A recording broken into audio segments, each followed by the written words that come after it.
This is episode 108 on the Live Blissed Out podcast. Did you know that success isn't determined by your abilities or knowledge? It is determined by your ability to persevere in the face of setbacks. Hello, action taker. Welcome to Live Blissed Out, a podcast where I have inspirational and informational conversations with business owners and subject matter experts to help you get the scoop on a variety of topics. Tired of hesitating or making decisions without having the big picture? Want to be in the know? Then this is the place to go. I'm your host, Marissa Houston, helping you achieve bliss through awareness and action. So let's get to it. In this episode, Melanie Towey shares how none of us really have things figured out and encourages us to consider how we define success. As a professional EOS implementer, mindset coach, and business coach, Melanie acts as a teacher, coach, and facilitator, helping business leaders transform their companies and ultimately their lives. She works with high-achieving professionals who have a deep desire to make lasting, positive changes, yet often have limiting beliefs or recurring thought patterns holding them back from achieving their fullest potential and goals. Melanie's ultimate mission is to be a catalyst for professionals looking to achieve freedom, joy, and fulfillment while enhancing their performance and making a meaningful difference in every area of their life. Visit bymelanieann.com to learn more. The information, opinions, and recommendations presented in this podcast are for general information only, and any reliance on the information provided in this podcast is done at your own risk. This podcast should not be considered professional advice. Mel, thank you for being on the show with us. Thank you so much for having me. I really appreciate it. Who better than you to tell our listeners exactly what we're going to be talking about and how we're going to help them? Today, we are going to be talking about how you think everybody else has it all figured out. So we're really going to hone in on what success means in your life and in your business and really talk and have a conversation about how success is a choice and how you define it is too. We all look at success in different ways. Part of it too, Mel, is that we do compare ourselves to other people. And there's this sense of if the other person can do it or if they have the dream life that I always wanted to have, then that's what I'm going to go after without really understanding what goes into that process. So I'm really excited to dig deeper into this conversation.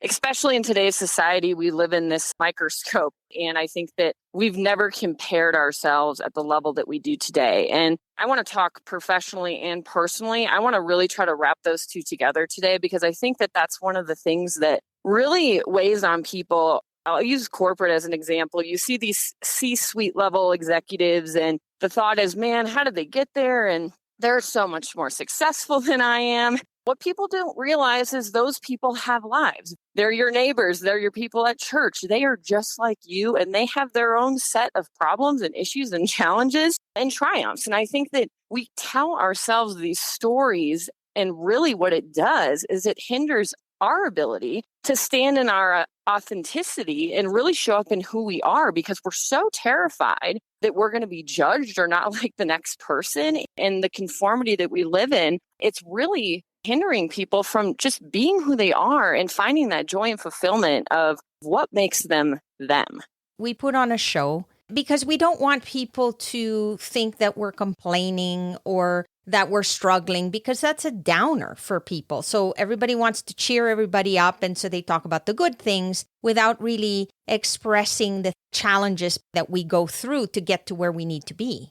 Yeah, absolutely. And I agree with that wholeheartedly. And I think that there's a lot of fear in that, fear of failure, the fear of judgment, the fear of what will people think if I do have a problem. And I think that while our society is under this microscope, I will give credit to a lot of people, business and personally, of trying to do the work to go, hey, raise your hand and say, you know what, I feel this way. If we can get people to understand that they're not alone in this, you're not the only one if you're listening to this feeling like, oh my gosh, I don't have my life figured out, but everybody else does. That's a story that we continue to tell ourselves that derails our progress in getting and reaching our potential. We look at certain people and they're successful, let's say at a very young age. You remember when you were a kid and you were in the classroom and you had somebody there that would say, I want to be a doctor or I want to be a lawyer. And then when you circle back with them 20 years later, they are doctors and they are lawyers. It's almost like they knew from the very beginning. And I was one of those kids who had no idea. And then you feel really bad because you're like, how come they have it figured out and I don't? I don't get it. Or why are they able to get there so much faster? Some of us get there, but it takes a longer time to figure things out. We compare and not really understanding, too, the challenges that they've had to go through. I agree with you and I chuckle because it's part of my own personal story.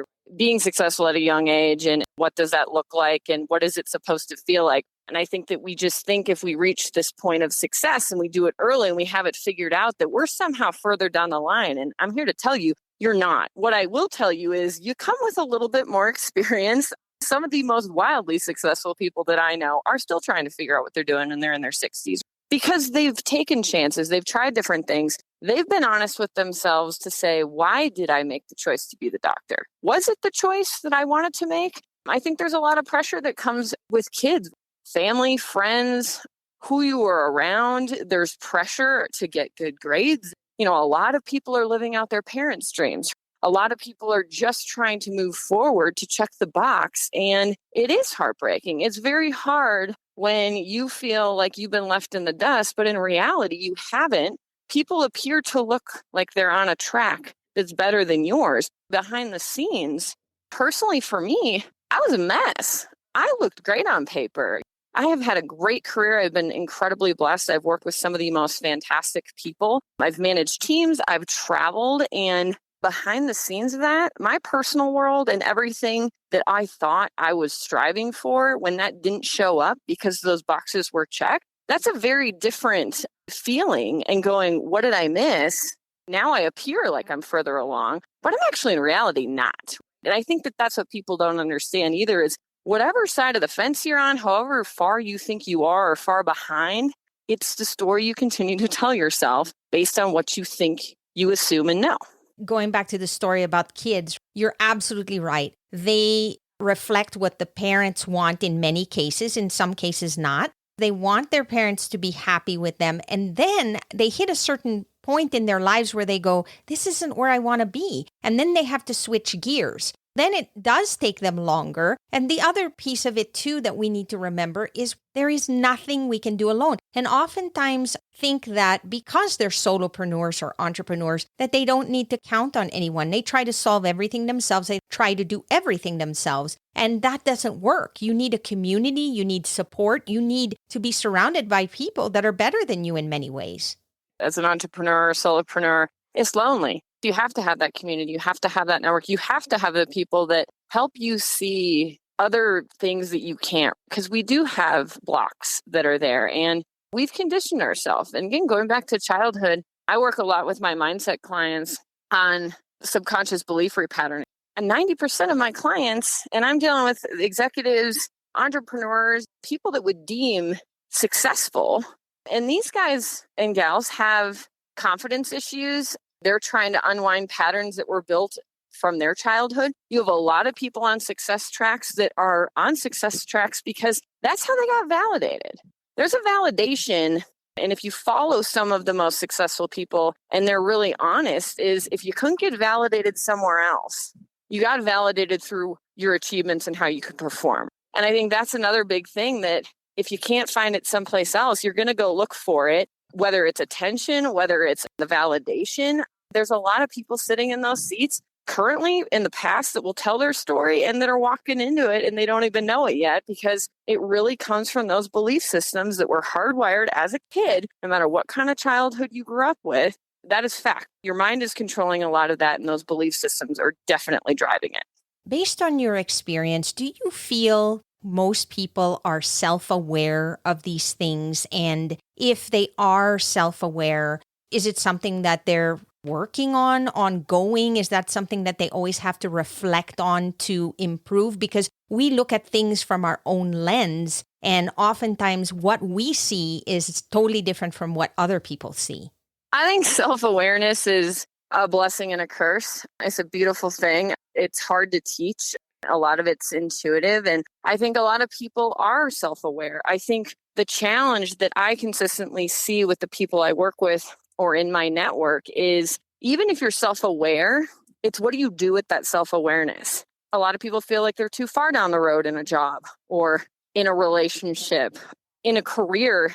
You can apply it to any area of your life. And there's paralysis that come with that. And there's a fear of, I don't know how to switch direction or change the course. So I would say that I think today it's a lot more common. You see people raising their hand going, look, I don't want to live out my life not feeling fulfilled, not feeling this sense of joy that I've always been after. And when they start to do the work and you get that third party vantage point of somebody that can help pull some of those nuggets out for you, I think it's a beautiful thing. It takes a lot of work though, because again, you're unwinding a lot of thought patterns that if the self-awareness is there and the willingness to want to change the course of your life and redefine what that success looks for you, it's very possible and attainable for anybody. I find that a lot of people wait. They have a good job.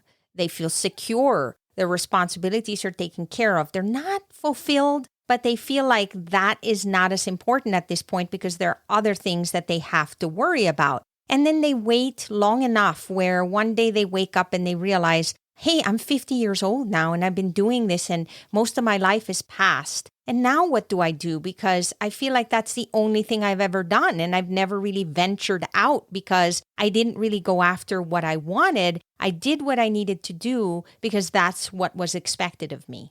You find patterns with age. It can happen at any age, but you find people that kind of start to, I'll call it wake up. It goes back to that fear of, I can't make a change. I think the opportunity for people is change doesn't have to be quantum leap. You can make small changes in one area of your life that's going to impact other areas. Don't quit your job. That's important, right? So I'm not going to stand and say, hey, you should really leave your career. Where are the other areas in your life that you can impact your sense of joy and happiness and defining what that success looks like for you? And I think we've got to get away, myself included, is redefining success that's not around financial security, comfort, status quo, because that's what got us here in the first place. And so I think that if you grab a partner, talk to a friend, talk to a family member, get a coach, you need somebody to start talking through of what areas can I make improvements, baby steps. Can I pick up a hobby? Can I join a group? Can I do something that I've never challenged myself, learn a new skill? Those are all crucial stepping stones to, again, redefining that entire life of success that plays into every aspect. Are you searching for a trusted merchant service provider for your business? SG Associates LLC is your partner for quality payment and merchant service solutions. With over 15 years of experience in credit card processing, SG Associates offers merchants the best pricing, products, and customer service available from a payment and solution service provider. Their number one goal is to save their merchants as much as possible on their credit card processing fees. To learn how they can help you, call 1-800-455-5211 or visit sg-associatesllc.com. Yeah, and I find that so many people do things because it's the thing. Like, if everybody's podcasting all of a sudden, then everybody wants to podcast. And I actually have been doing some events where I'm sharing with people the reality of the process. And I always get the same response, wow, I had no idea. We're selling a dream. And especially now when we have all the social media around us, we're getting bombarded with messages from people that are saying, oh, I'm doing fantastic. That's all we see. We only see one side of the coin. And when we don't really see the reality of what it is, we think that we can just follow. And what I tell people is do what is the right fit for you. So for example, I don't really enjoy writing. Doesn't mean I can't write. It's just not something that I see myself doing on a weekly basis. But I love talking to people. I love meeting people. And so podcasting has been a perfect fit for me. But if somebody enjoys writing, I would say I highly recommend you consider blogging instead, not podcasting. So find that space that is the fit for you and don't do it because everybody else is doing it. Amen. And I love that in your story because, look, the coaching industry, it's crowded space. I've talked to so many people and there's some fantastic coaches out there. And there's coaches that came into the space and it became about scaling and, how can you get everybody online? And I'm not knocking that. There's tons of great masterminds and offerings out there. But when everybody said, hey, if you're a coach, you got to be online, you got to be on Facebook Lives, you got to be in front of a camera, you don't do one-on-ones. I had a real issue with that. And I fell for it. I started to go down that road. And then I said, whoa, this doesn't feel good. I am a people person. I want the one-on-one connection. I sit in front of clients and the leadership teams that I work with because to me, that's important. And that's where I feel like I'm at my best and I'm authentic.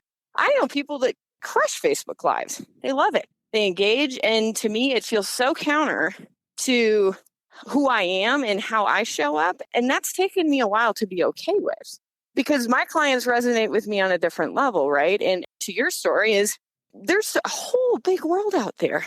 Yes, there's a lot of podcasts, but you listen to what you want because you feel a connection. There's always going to be an audience. I don't care how specific your niche is. I don't care how you're doing it. If you show up authentically, there are people out there that want to hear what you say, that want to be connected to you, and your words matter to them. Yes. And not only that, to realize that nobody is going to please everyone. That's just a fact. And this is from my personal experience, is get out of your head. It's not about you. I want this to be about listeners benefiting from it, our listeners enjoying the conversation and learning something when they get out of it, being able to provide value to my guests and learning from them, being able to connect with my guests in a way that I wouldn't otherwise. Those are the values that I see, and it's not about me. And I think many times when we get into these things, whether we're blogging or YouTubing or whatever, it's very egocentric. And I think that when you shift that perspective, that's when the magic happens. So all you people pleasers that are listening to this, you heard her, get out of your head. You can't please everybody. I say that as a people pleaser that's trying to change my habits still. That is a lifelong battle. And I think that the people that acknowledge that they have that as a trait, there's tremendous value in it, but it's also detrimental if you don't get it under control. Oh, totally agree, Mel. We put like a mask of sorts because we want people to see us a certain way. Put it as I'm there to serve people. I'm there to help people. I'm there to make a positive difference. And it's not about you. You are just the catalyst. When people thank me for being on the show, for example, I'm like, why are you thanking me? You are a gift. I think it's important, though, to recognize when people appreciate something and vice versa. But I think it's really a dance. It's really collaborative. And I sometimes find that people are just one-sided and they're always worried about themselves. What is something then that we can help our listeners do to help them get out of that mask? Not put themselves out there in the way that they think people need to see them, but put their authentic selves out there. We live in a world, the facade, the mask, the put on the costume, the not wanting to be visible. Again, I think that comes from comparing ourselves everywhere we go. And there's a lot of assumptions that are made. And so it's one of my favorite tools. I love Brene Brown. I think she's awesome and inspiring. I use this with my clients, with my friends, use it with your spouse. But I think there's such an impact that the next time you feel like you have the answer to everybody else's life and you've got them all figured out, you're standing in a restaurant going, man, they've got it together. Or you're standing next to somebody in the parking lot, picking up your kids from school. It's like, wow, she's got it all figured out. Here's what I'm going to challenge you to do is I'm going to challenge you to say, the story I'm telling myself is, and then make up whatever you want. They're rich, they're successful, they've got this great life. And then I want you to pause. And then I want you to say, and what I actually know is. And it's going to take you some time in your head to figure out you don't know anything about their life that's factual. It's a facade. I'm not saying that there's not incredible people in this world. There are. There's people that have done a tremendous amount of work on themselves and their marriages, with their kids and their business. So there's reality to some people. They do have some of what they appear to have. But getting that out of your head and going, the story I'm telling myself challenges you to hear it back to go, I just made that up. I know nothing about their life. So let's hold the mirror, because is that about them or is that about you? That's an insecurity. That's a comparison thing. And just notice how many times that comes up. And I think it's really powerful for people to be aware of it, because you have to be aware of it to start to change it. Think about all the celebrities that we know in our lifetime that this applies to. We grow up admiring these people. thinking they're living a perfect life. They're so smart. They're really good at what they do. And then a truth comes out that kind of floors you. And you're thinking, how could that even be? It's like a totally different person from what I perceive them to be at the peak of their careers. As much as I don't follow celebrities, I could name 10 celebrities that you know off the top of your head. It's not a coincidence that a lot of these people are coming out of rehab that are dealing with mental health. I've heard celebrities that are interviewed going, I would never wish being a celebrity on somebody. But people equate their money and they go to fancy parties as success. It's got to be one of the loneliest lives. You can't know who's authentic coming at you, right? And I think that's another. We sit there and yes, the media plays into that and it does not help. The magazines, that's been going on. But again, if you use that and go, really, does that person's life behind the scenes when they get off stage, you don't know anything about it.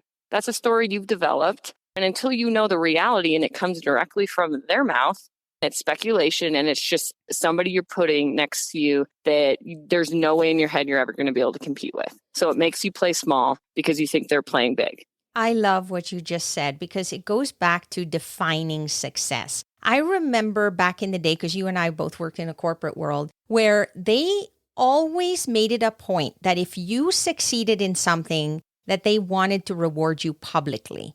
I really thought that it was punishment, that I did something really well, and then they wanted to put me on stage and have me do a speech or do something that would celebrate whatever it is that I did. I didn't like it, and they never understood it. Everybody else wants to get a trophy and they want to be acknowledged in front of all these people. And you are the outlier and we don't get it. I think at that point, I knew already what I defined as success. The reason I'm sharing that story and it's important to think about is what is success to you? Success could just be, I can pay my bills and I'm living in a safe space and I'm happy with my family and I have peace in my heart and I'm able to spend time working on myself.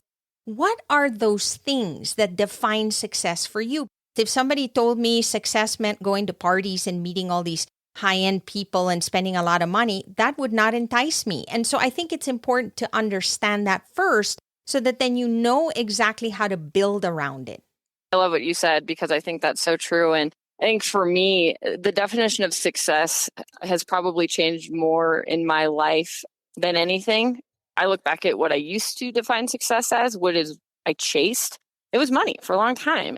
I was successful in my career. And if I'm being honest and authentic with everyone, it was a validation thing for me. I didn't feel validated in other areas of my life. And the success that came from that, or the feeling of I could actually make a difference and an impact, it wasn't about the attention. It was about, I feel like I can contribute. And that was a big thing for me. As I started to redefine that, I think the biggest aha for me, and I think when I talk to other people is, I think there comes a point in everyone's life when your definition of success switches from a tangible to a feeling. And I think that's where I am. I mean, you alluded to it. It's like, what makes you fulfilled? What gives you passion? What brings you joy? You can't write a check for those things. You can't run a successful business and check all the boxes on those. Now, you can run a successful business that brings you those things if you understand your why and your definition and where you're going. And I think that that is so powerful for people to understand. Your definition gets to be your definition. And it can look any way you want. I don't care what you do for work. I don't care where you live. I don't care what hobbies you like. I don't care how much money you have in your account when your time's up. You have to make a decision for you in what does this look like for me? And I think that goes back to the whole, how are you going to redefine what success looks like for you, not by the standards of everybody else in this world? Yeah, and let's be honest. Financial security and freedom are what money brings. And I think that we all strive for that. But to what point? If you're trading off your life, you're trading off peace, you're trading off time with yourself, with your family, with the things that matter constantly, because all you ever want to do is amass that and you're giving all that up. You wake up one day and realize that you can't get that time back. And then you have all this money for what? And your time might run out tomorrow because you never know how much more you have left of it. You're right. And I think that it goes without saying, money doesn't buy happiness, it buys freedom. I've got nothing wrong with money. We all try to make it, but what's it worth? What's the value? What are you going to do with it? And at the end of the day, like if you're standing at the end of your life and you're rich, but you got no one around you. And I think that was a wake up for me. I was young and I felt like I hit that much faster. And it was like, you can keep doing this for another 10 years, but then what? What's next? And then at what expense? You've given up and haven't focused on anything else, but trying to conquer your career. And it doesn't mean you don't have to like your career. I loved what I did. I loved the people. I loved the industry, striking that balance and integrating those parts of your life to say, is it worth giving up to this? If the answer is not computing for you, then you got to adjust the sails somewhere else. So well said. That is exactly it. And the sooner people realize that, then they can move the trajectory of where they want to go sooner as well and not end up waking up one day and having regrets. I think at some point we all have regrets. We're going to regardless. But what matters is that you are constantly asking yourself these questions so that you can make the best decision for yourself and not put yourself in a situation where you're always comparing and it's never enough. Mel, how do people get a hold of you and learn more about how you can help them? The best way to get a hold of me is to go to my website, which is www.bymelaniann.com. So BYMELANIEANNE.com. You can learn more about what I do. I'm an EOS implementer, so I work with leadership teams to really get more of what they want out of their business and in turn get more of what they want out of their life. On the other side of the coin, I do a lot of mindset coaching. So a lot of solopreneurs, entrepreneurs, getting those blocks unstuck and helping you move in quantum leaps forward to where you want to go and really define that definition of success for you. I love having conversations with people. I love connecting. I love just getting to know people's stories. It's so inspiring. Please reach out. I'd love to talk with you. And I'm just so appreciative for this time and the conversation, Marissa. Same here, Mel. It was great to have you, and thanks for sharing your insights with us today. That's a wrap for this episode of Live Blissed Out. Thanks for listening, and thanks to Melanie Towey for joining us on the show. If you have a question or comment for a future episode, all you have to do is go to speakpipe.com/LBOVM or click the link in the show notes to leave a brief audio message. If you find value in our show, please visit liveblessedout.com to reach out, subscribe, and share on social media. This show is made possible through listeners like you. Thank you. So long for now, and remember to keep moving forward.